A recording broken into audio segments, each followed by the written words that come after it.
everyone, how are you today?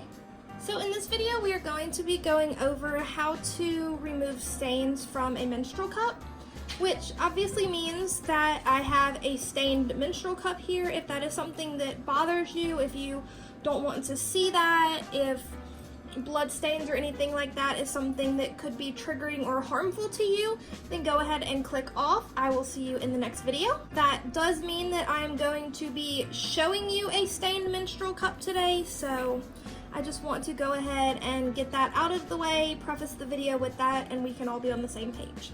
First thing I want to cover is a little bit about menstrual cup stains.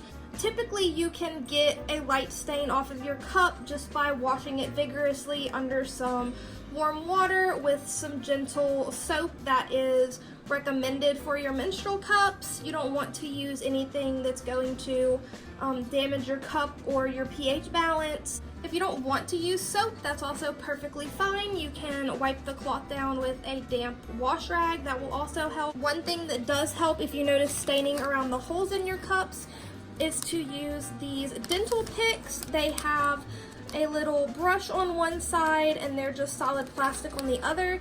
These are really handy for getting in the holes of your menstrual cup and cleaning them out, and you'll notice that sometimes the staining is just a little bit of residual blood, so this will help get that out.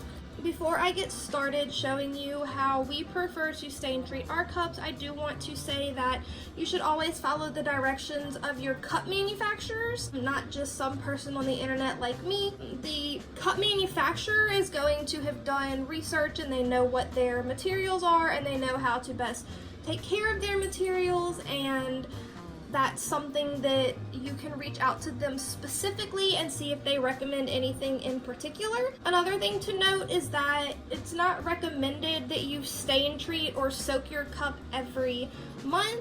It's not recommended to soak your cup every single month, as it could degrade the silicone or TPE or whatever your cup is made out of. One thing that I do use if we have multiple cups that are needing to be cleaned and stain treated is a denture cleaner.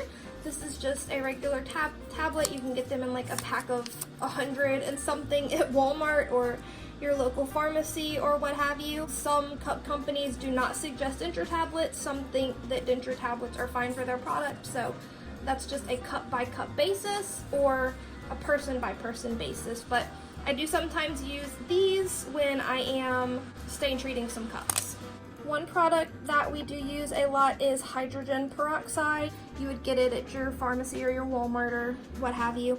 Again, get with your cup manufacturer. A lot of them do not suggest hydrogen peroxide, but it's a case-by-case basis. Another method that we're gonna kind of be combining today is sunning.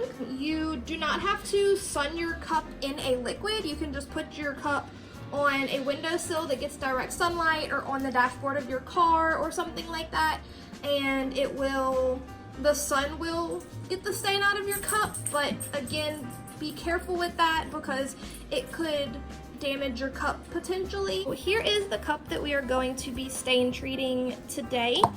This is the Rainbow Lines Yuki cup. It is quite discolored. This is several cycles worth of staining. This is not just staining from one period. So what we are going to do, I'm going to be stain treating in this clear cup so that you can see what I'm doing. I'm going to put peroxide into the cup. I'm just going to kind of eyeball it, maybe about 2 tablespoons or so. It's not a terribly large amount. And then I'm going to put my cup in, and I'm going to fill the rest of the cup up with boiling water. You might notice that your cup is trying to float.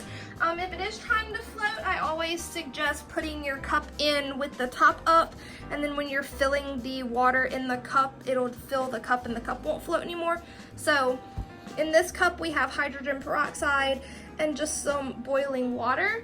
I am going to sit this on my windowsill, and I will probably leave it at least until the end of the day today, if not tomorrow morning. I will come back and tell you how long I've been having it sitting for. That is all that I have in here. I'm going to go sit it on the windowsill and then I'll get back to you. Okay, so here the cup is after its diluted peroxide bath.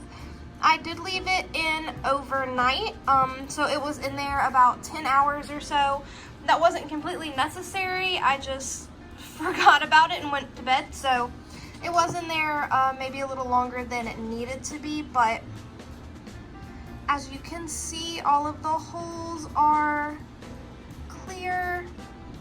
There might be some water spots because I just rinsed it off, but the stem is clear, the grip rings are clear. These are places that there might be some additional staining, so that's something to, those are usually the places that I kind of keep an eye on when the cup is being stain treated, because those can hold staining a little bit better because they're raised, or in the case of the stem and the holes, they are hollow. That is just, again, one way of several that you can stain treat your cup.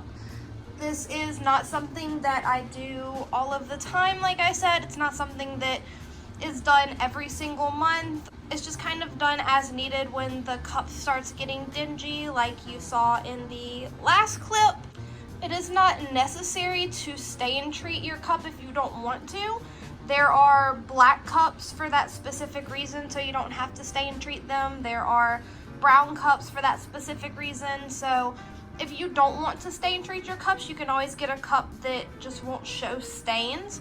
Or if you're not worried about it, like I said, it doesn't really affect anything as long as you're making sure that your cup is washed and that the holes are cleaned out. And if your stem is hollow like this one, make sure that you're getting in there and you're cleaning it out and that there's no blood or anything left in the stem of the cup. That's all that really matters. But just to reiterate one more time that if you are going to proceed in stain treating your cup, always make sure that you check and see what the manufacturer suggests before you go ahead and stain treat your cup, because cups can be very, very expensive. They are something that is supposed to last for multiple years, and they're supposed to be convenient, and there's a reason why you don't want to buy the disposable products anymore. So of course, when you invest in a menstrual cup, you want it to keep and be able to be used for years and years and years. Thank you so much for watching this video. I really, really appreciate it. If you would like, I would love if you would hit the subscribe button. It means the absolute world to me. While you're down there, if you would hit the like button, that helps YouTube to suggest this video to someone who might need it. And if you have any comments or any questions, anything you'd like to ask, go ahead and ask me down below in the comments and I will get back to you. Thank you so much for spending a little bit of time with me today. I really, really appreciate it. And you enjoy the rest of your day, okay?